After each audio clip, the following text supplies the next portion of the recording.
The moment that captivated me in your talk was the day being fired and you're sitting crying in your vehicle. Have you ever gone back and thought, what if you never would have gone forward from that moment? What if that had been the defining moment of your life? Like you think of the opportunities, the impact that you've had since then. Funny enough, I think even worse would have been if I hadn't gotten fired. If I had just left and started another job, I never would have known that those clients believed in me. I never would have known how much I had been building my reputation through that hard work. And I never would have ever considered entrepreneurship. So it actually ends up being one of the best things that's ever happened to me. It was pivotal. I was sitting in my car, bawling my eyes out. I had just gotten fired from my first ever job as a scientist. And I remember sitting there thinking, why on earth had I worked so hard? I'd given it my all.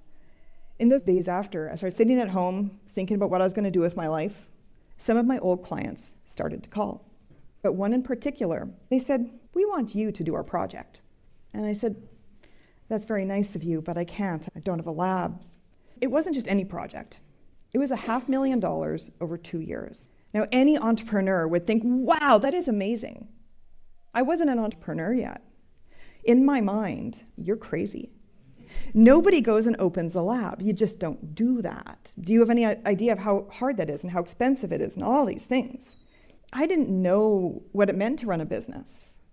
But I've always been the type of person that if you tell me I can't do something, that makes me want to do it 10 times more. And here I was, sitting there, telling myself I couldn't do something.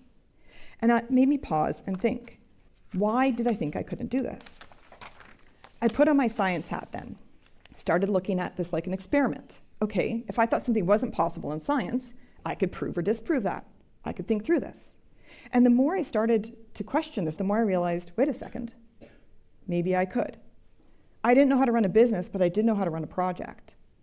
I knew how to run a budget for a project and all these different things that I learned through my PhD. And I started to think maybe this is possible. And so it wasn't about, was this a good idea or not? It was about, was I going to take the safe, sure thing? Or was I going to go and do something that I'd never even heard of being done before? But I chose to take that first step. I thought it's worth it. I'll give it a try, and if that doesn't all come through, I can go find a job. So I launched Contango Strategies in 2010. I hadn't really thought that this was going to be a company until other people started calling and giving me contracts.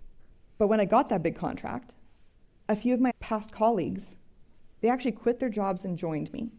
Now it wasn't me with a contract trying to figure out what I was going to do with my life. It was a business. I had a team, and I was accountable to them also to make sure that they had jobs going forward.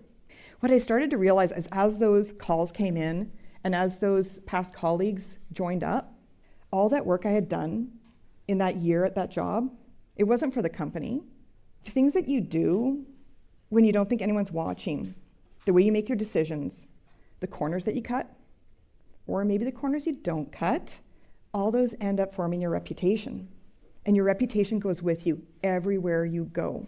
You don't get to decide when your reputation shows up and comes to your rescue, or when it's to your detriment, but it does. And you get to decide how your reputation is getting built along the way. From that point forward, it really changed my viewpoint on how hard I worked and my grit and my resolve, because I realized it wasn't for some external out there. It was for me, my team, and my people.